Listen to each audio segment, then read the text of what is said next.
Salam, selamat datang di ibadah online di official Parawe Crew. Ini merupakan ibadah online yang kedua yang kita laksanakan. Semoga melalui video ini teman-teman tetap bisa menikmati indahnya ibadah bersama Tuhan kita Yesus Kristus. Baiklah, sebelum kita memulai ibadah kita, mari kita bersatu di dalam doa. Mari kita berdoa. Bapa di sorga, Bapa di dalam Yesus Kristus Tuhan, sebentar kami ingin memulai ibadah online kami. Kiranya Kau urapi, Kau pimpin, Kau bimbing, supaya segala sesuatunya berjalan dengan baik, dan setiap orang yang menonton video ini dapat diurapi dan diberkati. Biarkan Roh Kudus-Mu mengurapi hamba-Mu dan juga orang yang menontonnya. Terima kasih Tuhan. Di dalam dan oleh nama-Mu Yesus Kristus kami berdoa dan mengucap syukur. Amin. Dalam perjalanan hidupku, belum pernah aku menemukan Allah seperti Dia, Allah yang berkuasa dan perkasa. Yesus Kristus namanya. Sungguh bangga aku memiliki Allah seperti Dia. Haleluya.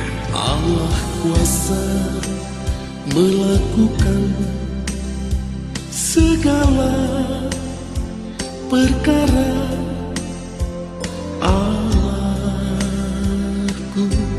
Maha Kuasa. Dia ciptakan seisi dunia, atur segala masa. Allahku Maha Kuasa.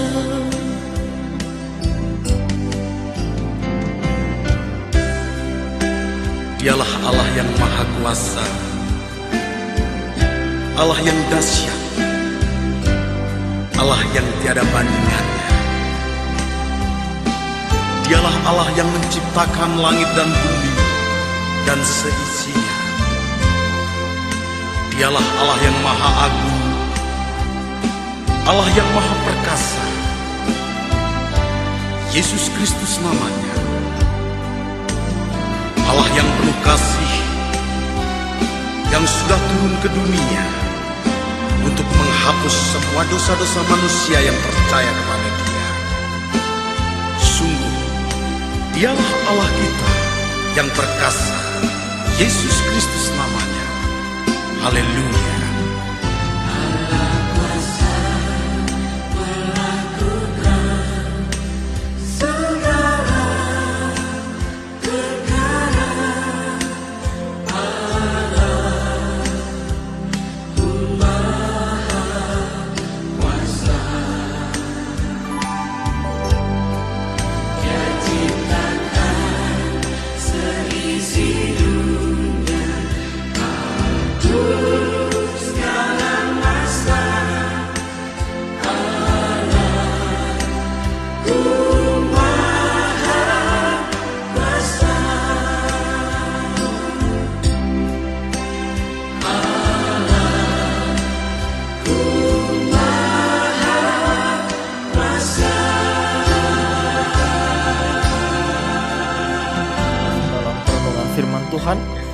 Renungan firman Tuhan kita kali ini terambil dari Matius 13 ayat yang ke-44 sampai yang ke-46 dengan perikop perumpamaan tentang harta terpendam dan mutiara yang berharga. Sebelumnya mari kita berdoa. Bapa di sorga, Bapa di dalam Yesus Kristus Tuhan, sebentar kami ingin mendengarkan sedikit akan firman-Mu. Kau urapi kami supaya kami bisa mengerti dan memahami. Biarkan segala ilmu yang baru Kau berikan kepada kami. Biarkan melalui media online ini kami semakin diberkati lagi. Terima kasih Tuhan, kami berdoa dan mengucap syukur. Haleluya, amin. Matius 13 ayat 44 sampai yang ke-46 dengan perikop perumpamaan tentang harta yang terpendam dan mutiara yang berharga. Hal kerajaan sorga itu seumpama harta yang terpendam di ladang, yang ditemukan orang, lalu dipendamnya lagi. Oleh sebab sukacitanya, pergilah ia menjual seluruh miliknya, lalu membeli ladang itu. Demikian pula hal kerajaan sorga itu seumpama seorang pedagang yang mencari mutiara yang indah. Setelah ditemukannya mutiara yang sangat berharga, ia pun pergi menjual seluruh miliknya lalu membeli mutiara itu. Sedemikian jauh firman Tuhan untuk kita, yang berbahagia ialah mereka yang mendengarkan firman Tuhan dan yang memeliharanya. Amin. Baiklah, langsung saja kita masuk dalam sharing. Di sini saya akan berbagi sedikit buat teman-teman. Pada ayat yang ke-44 di sini berbicara tentang hal kerajaan sorga. Hal kerajaan sorga. Kerajaan sorga itu biar kita pahami bersama. Kerajaan sorga itu adalah Yesus Kristus sendiri. Kenapa Yesus Kristus itu disebut kerajaan sorga? Karena dialah pemilik kerajaan sorga itu. Karena dialah empunya kerajaan sorga, maka dia layak disebut kerajaan sorga. Nah, jadi di sini Tuhan Yesus berbicara tentang dirinya dalam perumpamaan yang dia ucapkan untuk murid-muridnya. Jadi dia berkata bahwa kerajaan sorga itu seumpama harta yang terpendam. Jadi Tuhan Yesus itu merupakan harta yang terpendam dan nilainya sangat luar biasa sekali, yang ditemukan orang lalu dipendamnya lagi. Nah, di sini harta yang sangat indah itu dipendam, lalu orang yang menemukannya sangat sukacita sekali, seperti orang yang baru mengenal Kristus, sukacitanya besar sekali. Nah, terus di ayat yang ke-44, lalu orang itu pergi dan ia menjual seluruh miliknya lalu membeli ladang itu. Nah, di sini karena sukacitanya sangat besar, dia mengenal bahwa di situ ada harta karun atau harta yang terpendam, dia membeli ladang itu. Nah, jadi relevansinya seperti ini, teman-teman. Jadi orang itu mengenal tentang Kristus. Banyak orang mengenal tentang Kristus, mengenal tentang Yesus Kristus. Mereka menemukan harta itu. Tapi tidak banyak orang yang mengikuti Kristus karena mereka tidak mau membayar harga akan Kristus. Ada orang yang sudah mengenal Kristus, dia mendapatkan hal kerajaan sorga itu, dia mendapatkan harta terpendam, lalu dia sangat bersukacita dan dia mengorbankan apa yang dia miliki untuk mendapatkan kerajaan sorga itu. Ada banyak orang yang sudah mengenal Kristus tapi mereka tidak mau mengikuti Kristus. Mereka sudah menemukan harta itu, tapi mereka tidak mau berkorban untuk mendapatkan harta itu. Padahal harta itu ditemukan secara cuma-cuma, tapi mereka harus membelinya dengan menjual seluruh miliknya. Nah, jadi di dunia ini kabar akan Kristus itu sudah tersebar luas. Semua orang, tidak ada yang tidak mengenal Kristus. Mungkin orang yang di pedalaman mungkin tidak mengenal Kristus. Namun, berapa banyak orang yang ketika mengenal Kristus mereka bertobat? Ada yang bertobat, ada yang tidak. Bagi mereka yang bertobat, mereka sudah menjual apa yang milik mereka, ditukarkan untuk mengikuti Kristus. Begitu juga pada poin yang ke-45 atau ayat yang ke-45. Demikian pula hal kerajaan sorga itu seumpama seorang pedagang yang mencari mutiara yang indah. Setelah ditemukannya mutiara yang sangat berharga, ia pun pergi menjual seluruh miliknya lalu membeli mutiara itu. Lagi-lagi di sini ditekankan bahwa ada seorang yang menemukan mutiara yang berharga. Jadi hal kerajaan Yesus Kristus itu merupakan hal yang berharga. Tuhan Yesus itu membuat perumpamaan bahwa supaya orang tahu bahwa segala sesuatu yang berharga, yang mahal itu harus didapat dengan pengorbanan yang mahal. Nah, jadi Tuhan Yesus, kabar akan kedatangan Tuhan Yesus ke dunia, kabar akan kelahiran Yesus, kabar akan kematian Yesus itu seperti mutiara yang berharga. Mutiara yang berharga yang dicari-cari orang. Orang di dunia ini mencari namanya jalan keselamatan. Orang di dunia mencari jalan keselamatan, mereka kesana kemari mencari jalan keselamatan. Namun bagi kita orang Kristen, kita sudah menemukan jalan keselamatan itu. Kita adalah orang yang beruntung, yang menemukan jalan dan kita mengikutinya. Bagi orang-orang yang di luar sana, mereka yang sudah menemukan jalan itu, sudah menemukan kerajaan sorga itu, namun mereka tidak membelinya. Mereka tidak berkorban untuk itu. Membeli di sini artinya ada suatu pertukaran.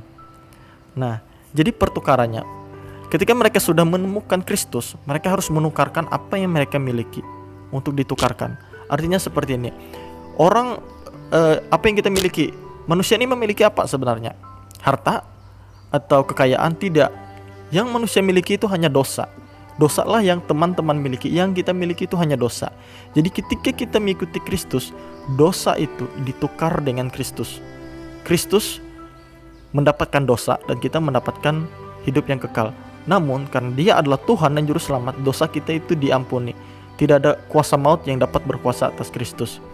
Jadi teman-teman, ketika kita mengikuti Kristus, Apa yang kita miliki itu kita jual, kita buang. Segala dosa kita tukarkan dengan penderitaan Yesus di kayu salib. Seperti itu teman-teman lah. Jadi harapannya setiap orang yang menonton video ini supaya menyadari bahwa Tuhan Yesus Kristus mati di kayu salib itu menukarkan penderitaan kita atau menukarkan hukuman kita, supaya dia yang menerima hukuman. Kita akan mendapatkan mutiara itu, terus Tuhan Yesus mendapatkan yang sakit-sakitnya. Tapi itulah pengorbanan Tuhan Yesus, karena dia rela mati untuk kita. Dia rela menanggung seluruh dosa kita demi orang yang fana. Yang coba pikir, ini suatu pertukaran yang tidak fair. Tuhan Yesus mempunyai kehidupan yang kekal, dan manusia punya apa? Punya dosa. Dosa ditukar dengan sesuatu yang berharga, ibaratnya benda kotor ditukar dengan benda yang bagus. Tapi itulah namanya kasih karunia. Tuhan Yesus mau, asalkan kita mau menyerahkannya. Kalau kita mau menyerahkan dosa kita kepada Tuhan, biarkan Tuhan yang menyucikan kita.